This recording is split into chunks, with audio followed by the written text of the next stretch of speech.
Good afternoon or good day, everyone. I will be presenting my synthesis on Luc Bovens' The Value of Hope.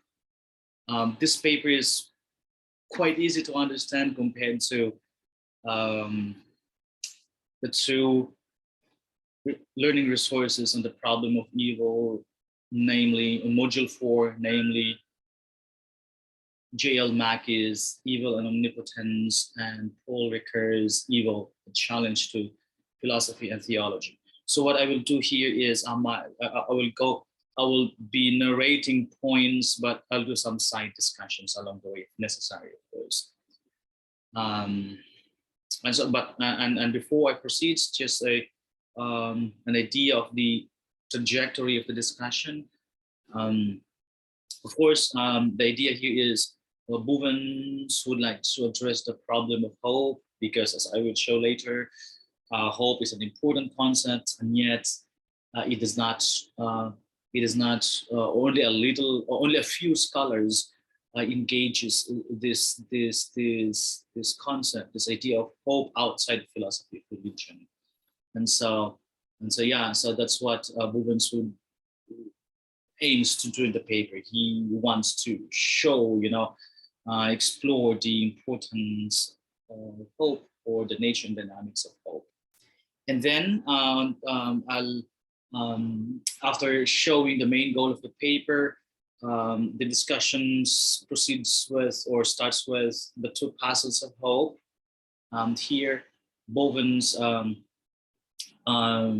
introduces us to the two puzzles of hope in terms of how much we can hope for, and what is the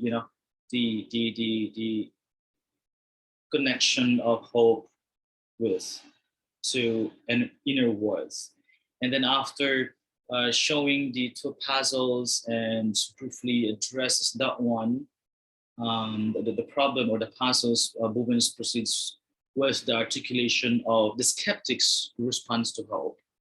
And then after showing the skeptic's response to hope, we will discuss here, or Bovens proceeds with the discussion on the instrumental and intrinsic value of hope. And then we have hope and epistemic rationality. And so after showing the nature and dynamics of hope through these topics, and then we end with the concluding part, which articulates Bovens's recommendations or articulates Luc Bovens's take on the value of hope. So that's going to be the flow of the discussion. So again, let me read the paper and then allow me to do some, and then I will do some side discussions. First, for Bovens, the issue of hope is very important, especially in life, especially if one is experiencing difficulties and challenges at the moment, especially if someone is facing hardships in life. Hope plays an important role in that situation. But according to Bovens, hope receives little attention in scholarly discourses outside the ambit of philosophy of religion. In other words, intellectual discourses about hope is quite rare outside philosophy of religion. But again, the idea is this is a very important concept. One maybe of the existential questions or one of the existential factors that we need to consider seriously. Hence, in his seminal work titled The Value of Hope, Bovens attempts to address this gap, this philosophical lacuna, by exploring the nature and dynamics of hope, including its importance to our existence. Okay, so that's exactly what Bovens would like to do in the paper.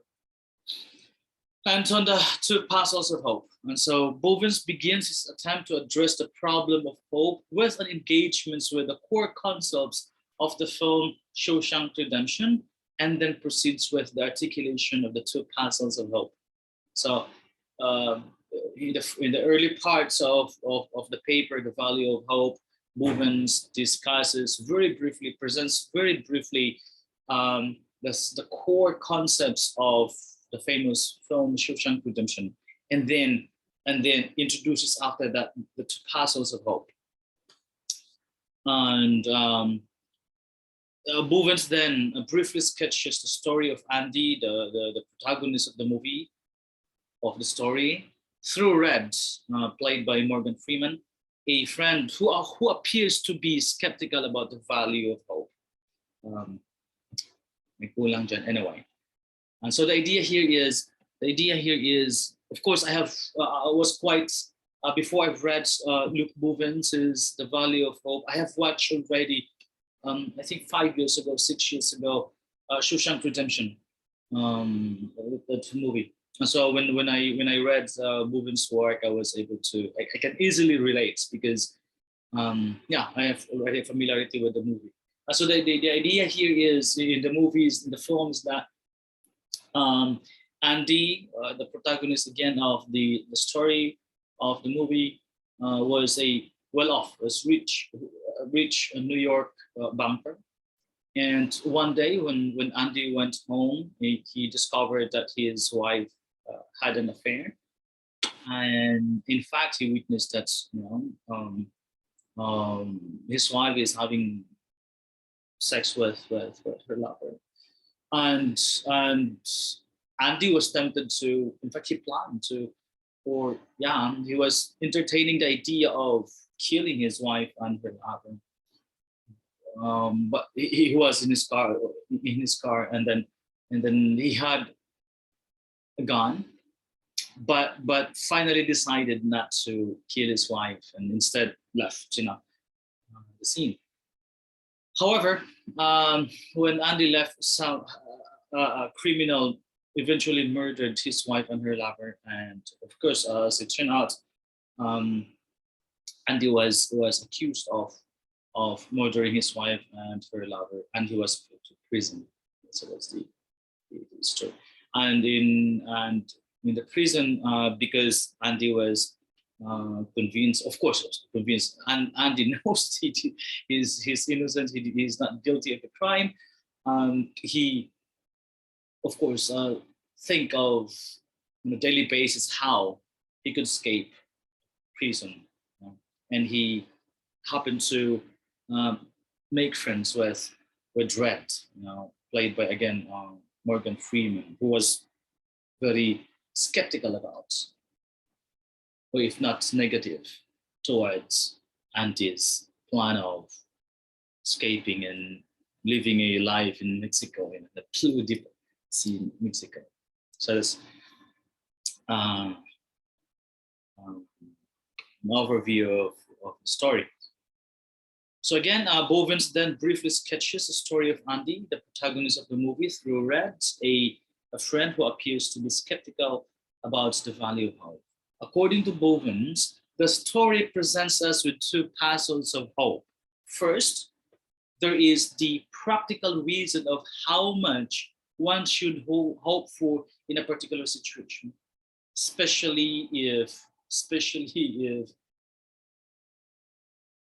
it's a very difficult situation. And second, there is a puzzle concerning the nature of inner strength in relation to hope. And these puzzles, of course, as I mentioned, it was portrayed, of course, articulated in the story of Andy and Red. And so the story shows that Andy was very much hopeful. In fact, hope provides Andy with inner strength. In this, although Bovens offered his insights, his solutions, or not necessarily solution, but his take on the value of hope in the concluding parts of the paper. But at this point, Bovens seems to show that to hope that we need to hope even in a very difficult situation. Okay, so how much we can hope for? Yeah, Bovens said we need to hope. even if the case is hopeless. So this is the first puzzle that Bovens attempted to address.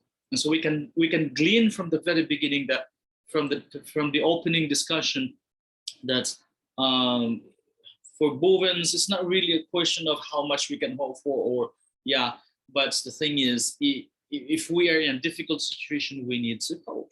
That's why he portrayed Andy's situation in Shawshank in prison. You know? It's almost impossible for Andy to escape, to live a free life in Mexico, but Andy's disposition is a hopeful one, and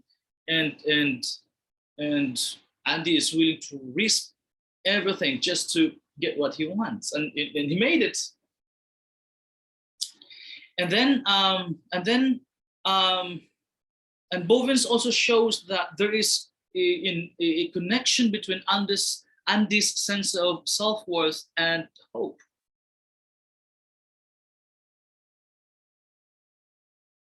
Being positive, being hopeful, having been convinced that at the end of the day he could live a free life, you know, create some kind of inner strength in Andy. And that is why Andy, the protagonist, again, is so hopeful, is positive about, you know, escaping Shawshank and live a free life in Mexico, beautiful shore in Mexico. And so this explains why Andy did not adopt the prison mentality.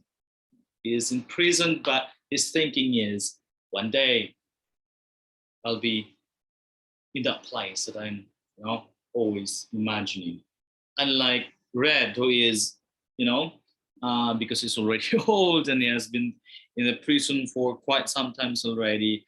Red already succumbed to his fate. That's his fate. That's his destiny to be in prison, and that is why in the story, Red, Morgan Freeman, seemed to always disagree with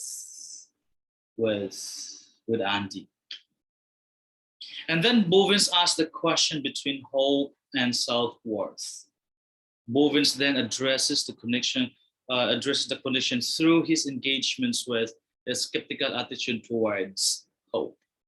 And that is why the next section of the paper talks about skepticism about hope. On skepticism about hope. Obviously, there are always rooms for skepticism in almost everything. And in this case, a skepticism about hope. So it's normal to be negative.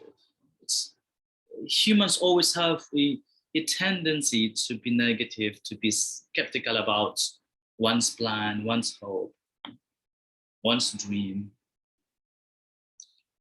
Maybe we are, you know, or that's how society shaped our consciousness. Every time we see somebody who is trying to do the impossible, there is a neural pathway in the brain that tend to say, "Oh, that's impossible to do. You can't do that. So you don't have resources, or you don't have ability, and things like that." So people are wired to, you know, be negative, to be skeptical. The point that Bovens would like to show here can be captured in two questions in this section on skepticism about hope. Two questions. The first question is, what if one hopes for does not come about? What's the point of hoping for if we cannot be sure that what we are imagining or what we're trying to attain will not come at the end of the day? Just a very classic negative, skeptical attitude towards reality, towards life. And the second question is, or if it comes about, suppose you're hoping for something and it comes about and it does not match with what you thought or what you hoped for. And so again, the question is, what's the point of hoping? In many cases, this is what happened. We try to plan for this, hope for this, and blah, blah, blah. And at the end of the day, what comes is completely different from what we hope for. For example, the story of the Messiah, in Christianity. The Israelites, until now, I guess, I've been told, based on my readings, that the Israelites or the Israelites continue to hope for the Messiah. And their idea of a Messiah is someone like King David who could, during the time, free them from domination and control and oppression, particularly exacted by the Romans during the time. However, what came is a very is not a warrior. He teaches sometimes submission. Christ said, if somebody slaps your left cheek, let the right cheek be slapped too. If a Roman soldier asks you to carry a load for 2 miles, make it 4. It's like, yeah, and there is this, and this guy does not teach or taught a different notion of revolution, not the bloody revolution, not an armed struggle, but a revolution in consciousness, in mind, and in faith, and in belief. And so, what came is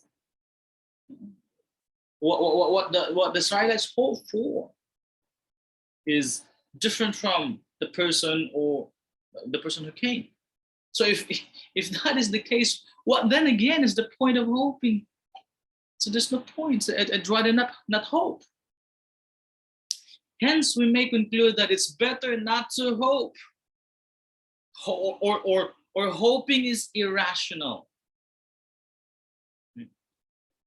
Of course, this is normal. Again, there's a normal attitude of people.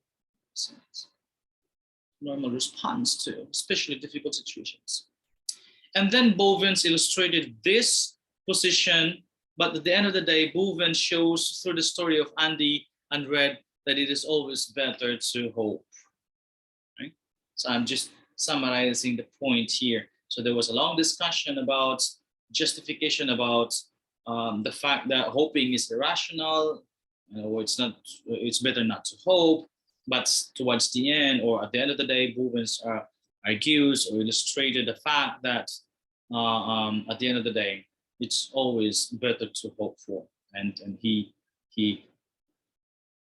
articulated that point through the story of Andy and Red. And then after presenting the value, the skeptical attitudes, the person's or the people's skeptical attitude towards hope, Bovens introduced the idea of the instrumental value of hope, and then the instrumental and intrinsic value of hope. Let me start with the instrumental value of hope. After engaging the issue of skepticism about hope, Bovens then proceeds with the discussion on the instrumental value of hope. The point that Bovens would like to show here is that despite the skeptical attack on hope, it is always better to hope because there is an instrumental value in hoping. Indeed, for Bovens, a hopeful attitude is better than a defeatist attitude. So we always witness people who have this defeatist attitude. That's when they're faced with a huge, difficult challenge, difficulty, and a huge challenge, like what Andy faced in Shushan prison, they like Red, people tend to succumb to that fate, adopted the prison mentality, and succumb to that defeatist attitude. As we can see, despite his seemingly hopeless situation in the prison walls, Andy did not succumb to defeat. As already mentioned, Andy remains hopeful, and it gives him inner strength and self-worth. Before I proceed, we can relate that to what happened to the Philippine society lately in relation to the recently concluded elections. I know that many students in Ateneo, if not all, are not happy with the results, but that should not uh, um, um, that should not, I should say, push us towards, um, this that should not make us hopeless and be and succumb to defeat. And so in relation to Bowen's point, that look, this defeat is just maybe part of our struggle for justice, our struggle for development, our struggle for progress. Maybe this is just a setback. Maybe, I'm not sure, but maybe in your case, it's helpful to think that way. That indeed, I spend so much time and efforts and hope for a better government, a better leader, but it turns out to be the opposite. And so Andy or Bovens is saying, do not succumb to defeat. Continue the fight for justice, for equality, for progress, and things like that. We need to cling to hope at this point.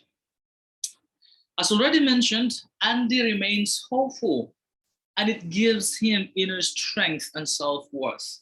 Despite the situation, I have the confidence that I can get out of this prison one day. With that,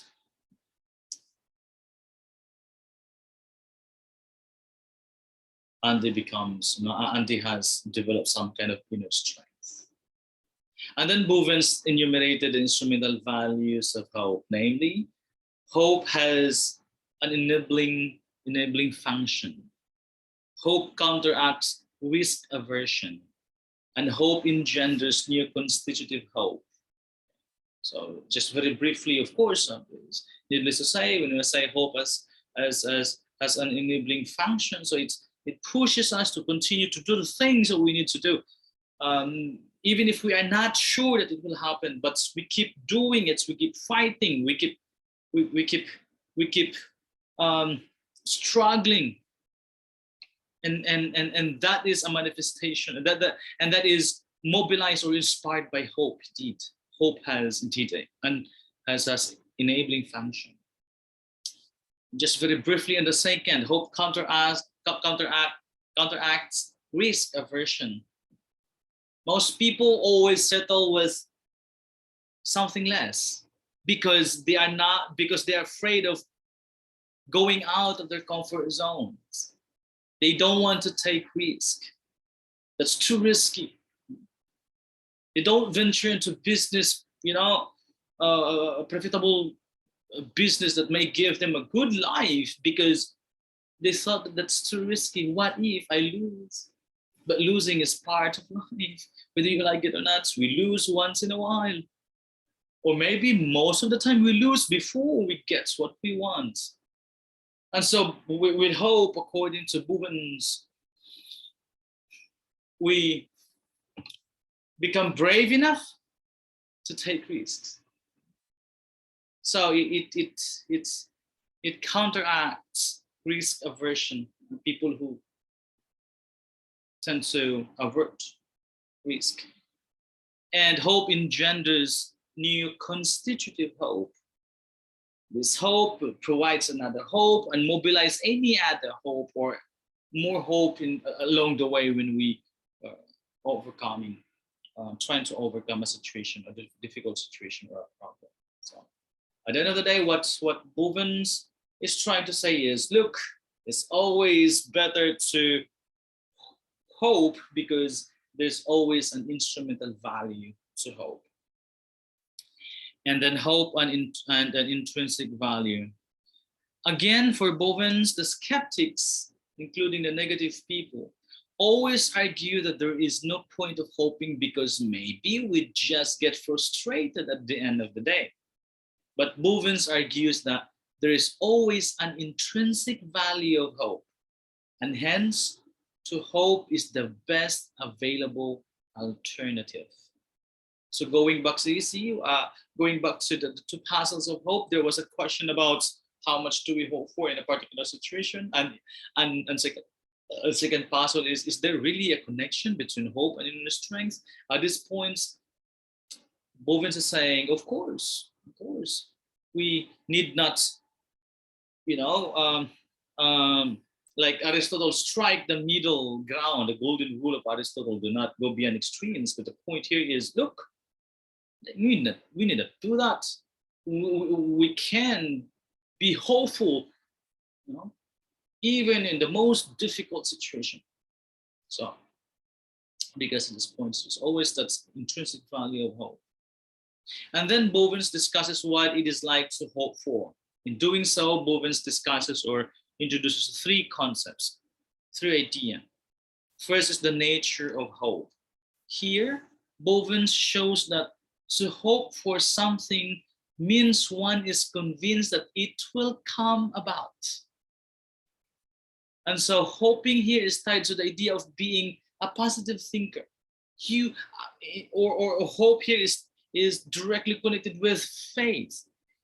You don't know what the future holds, but you are convinced that God will deliver, that you're convinced that it will come about. That's the nature of hope. When one is hoping, then he or she is expecting that it will come about. The intrinsic value of hope. So there's always a practical side to that. We might not be sure, but how it will come about and what will, how your problems will be solved. You don't know how, for example, for the religious person, how God will make things happen for you. But you are sure that you will be getting out of debt. But you are sure that you will be having a good life at the end of the day. But you're sure that one day you will be happy after experiencing all the setbacks in life. You cannot be sure what will come, but you're sure that it will come about. Having a meaningful life again. Or having paid all your debts and things like that.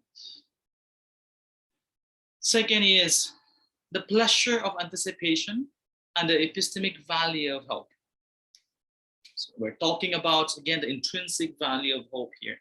And Bovens is saying there is always a pleasure in anticipating that something will come. What you hope for will come. So needless to say, for Bovens, once someone is convinced that what she is or he is hoping for will come about, then it will provide some kind of pleasure on the part of the person hoping, or on the parts of the person that hopes, despite the difficult situation. Going back again to Andy, this is to Shawshank Redemption. It's not easy. Andy spent several years in prison before he became finally free. But Andy is so alive every day. He's so positive every day. He had this positive disposition because there is the anticipation of what will to come. Bovens brings here the idea of mental imaging, that is anticipating, at least mentally, the thing one hopes for. In the case of Andy in the movie, he keeps anticipating or thinking or having a mental image of that beautiful beach in southern Mexico with the deep blue ocean and the, tropical temperature climates, and with tropical fruits and the sunny Mexico and things like that. He was still in prison, but he had that image. He anticipated living that kind of life in a beach, in a shore in southern Mexico. So again, for Bovens, this anticipation provides pleasure and satisfaction, especially in times of hardships and difficulties. So instead of succumbing to defeat, instead of dwelling on that worries and anxieties and fear because the situation is difficult, instead of dwelling on that difficult feelings because we have been defeated, not just it's not just an ordinary defeat, but it's a terrible defeat. We thought that our candidates will win, but we didn't. We don't win. Despite being in that situation, Bovens says, as Bovens would have us believe, there's no need for us to dwell in that situation. We can hope for a better Philippines. We can hope for a better government, a progressive Philippine society, a more educated voters, and things like that. But at this point, it remains a hope. It's not yet happening. It remains in the mind. But with hope, you anticipate, you are satisfied of the belief that one day that will come. And of course, everything must undergo a specific process. And 3, on the notion of hope, love, and self-worth. So the third intrinsic value of hope. The idea here is that for Bovens, hope is directly connected to love and self-worth.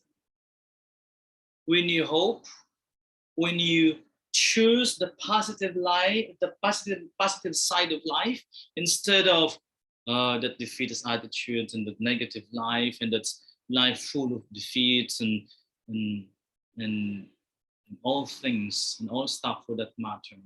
When you decide to focus on the positive aspect of life, despite the situation, despite the difficult situation you are in.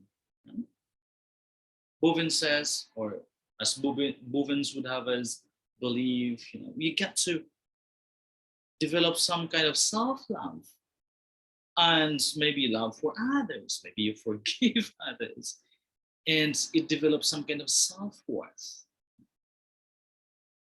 In fact, Bovens says that love vindicates attitude of hoping and fearing.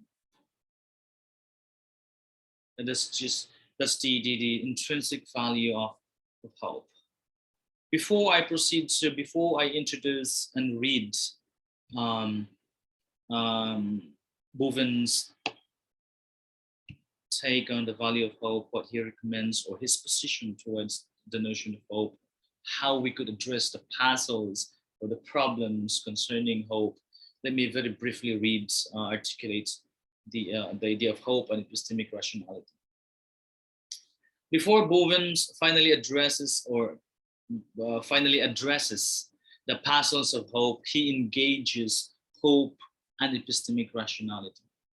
Bovens says that when we hope for something, we assign, to some extent, subjective probabilities, which is determined by available evidence.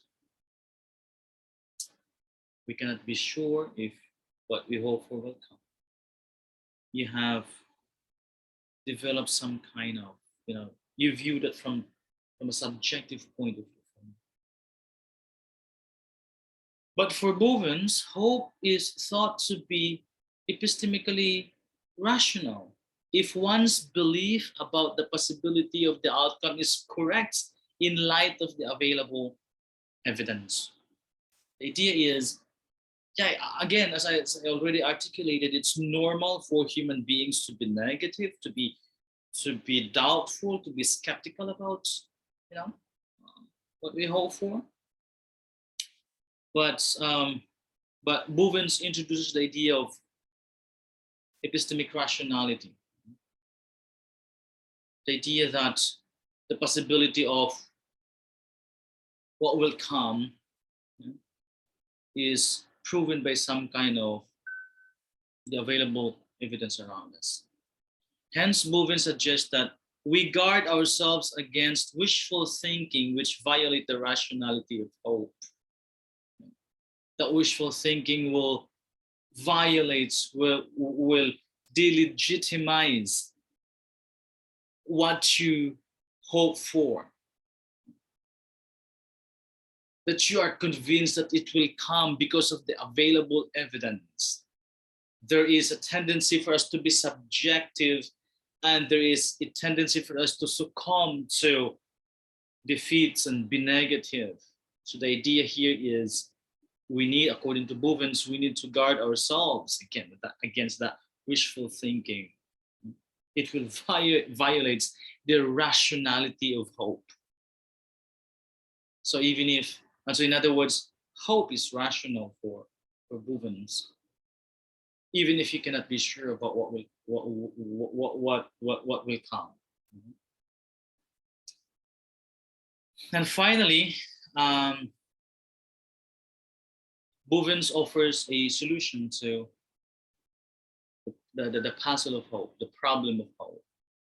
Bovens succinctly articulated his main arguments in these concluding parts, and summarizing, and since summarizing the entire, conclusion will distort the main thoughts, let me just read Bovens' conclusion. My point is, it's really hard to summarize the concluding parts of Bovens. So let me just read this one. The skeptic, according to Bovens, has got it wrong. And so remember the discussion a while ago, that the skeptic asked the question, what if it will not come? What's the point of hoping? Or what if what you hope for it comes, and yet it's not what you expected, and so on and so forth. Bovens' response is that the skeptic has got it wrong. It is not true that it is irrational to hope under any circumstances. Hope is always rational. So previous section. Hoping is instrumentally valuable in that it helps us realize the projected state of the world. It cures me or us of a narrow-minded, myopic evaluation of more than fair gambles, and it aids me in adjusting my constitutive hopes. Hoping is intrinsically valuable in that it provides for the pleasures of anticipation and respite in trying times. It helps me gain self-understanding, and it is constitutive of intrinsically valuable attitudes such as loving and having a sense of self-worth. With that few sentences, we know exactly how Bovens addresses the problem of hope, or the puzzles of hope. But let me continue reading the concluding parts. But the skeptic does not have a point.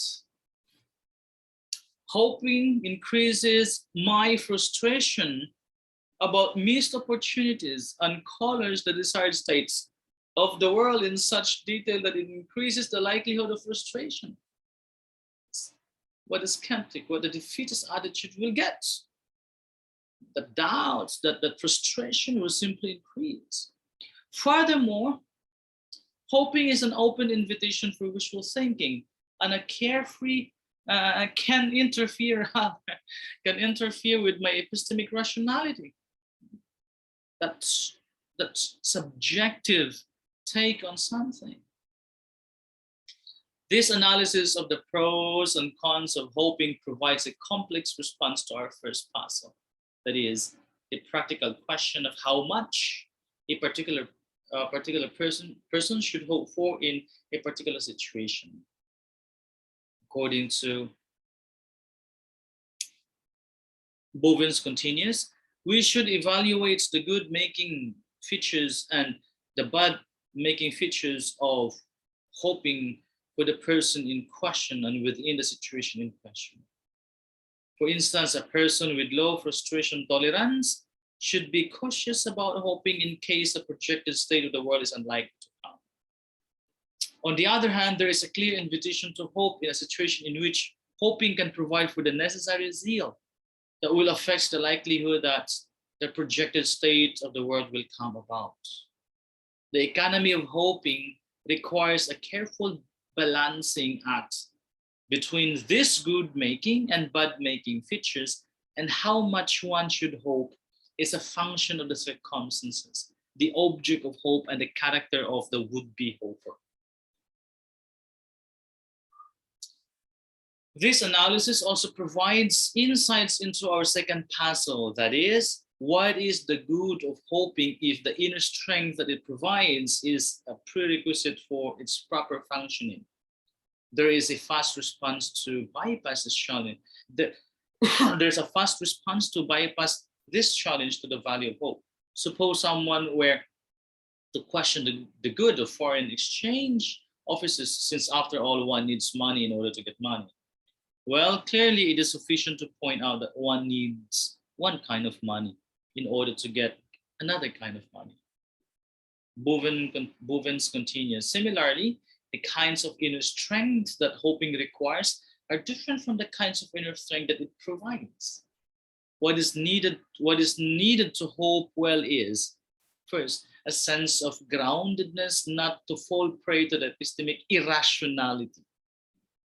It's just no point of hoping. The idea of hope is irrational.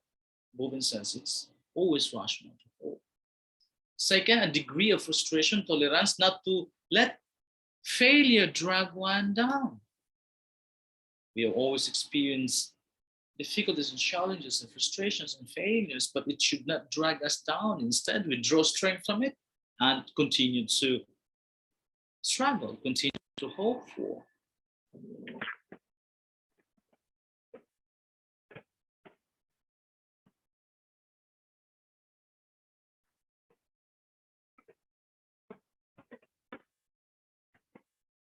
Gagi.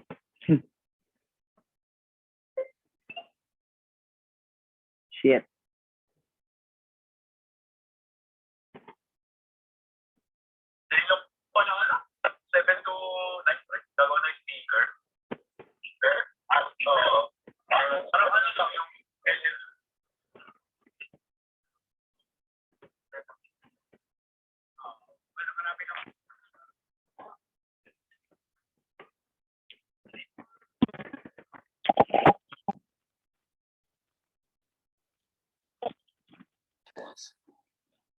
You will eventually develop that one.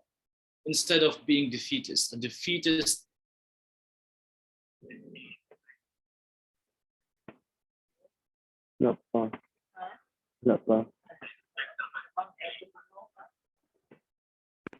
and rant and things like that.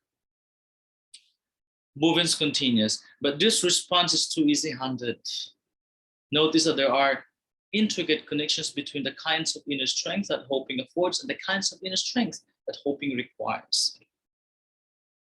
And lastly, in the 3 points that Bovens would like to emphasize. First, epistemic rationality and the development of a sense of self-worth are connected through the concept of self-respect. A person cannot respect herself unless she develops a sense of self-worth. That's true, self-explanatory. And in wishful thinking, a person violates the norms of self-respect. To provide a theoretical account of the relation between epistemic rationality and self-respect is a difficult endeavor. And Bovens continues, I take the following Kantian line to be promising. The wishful thinker violates the teleology, the end, of epistemic agency, that is the gathering of knowledge. Hence, she treats her epistemic agency as a means to some farther end, say, for example, a semblance of peace of mind, rather than as an end in itself. In treating her epistemic agency as a means to some farther end, she treats herself as a means to some farther end and not as an end itself. And then second, Self-understanding and a sense of self-worth are closely connected to frustration tolerance. A fine-tuned self-understanding combined with a sense of self-worth provides for a backbone to deal with failure, especially with failure. Low frustration tolerance is typically associated with incertitude and a lack of self-worth. Third, the capacity to enjoy the respite from mental imaging is closely connected to the capacity not to succumb to wishful thinking and even negative thinking. If mental imaging comes to deteriorate into wishful thinking, then, in Red's words, it starts dragging at one's brain like a fish hook, and it can no longer perform the function of revitalizing one's inner strength. Hence the importance again of hoping it develops some kind of inner strength within us. And the last paragraph. Considering these intricate connections, the types of inner strength that are required to hope well are tightly linked to the types of inner strength that hope affords. And so, through hoping, inner strength can get caught in vicious and virtuous cycles. For those who do not have sufficient inner strength to hope well, hoping can jeopardize the little resources they have. For those who do have sufficient inner strength to hope well, hoping can solidify these resources.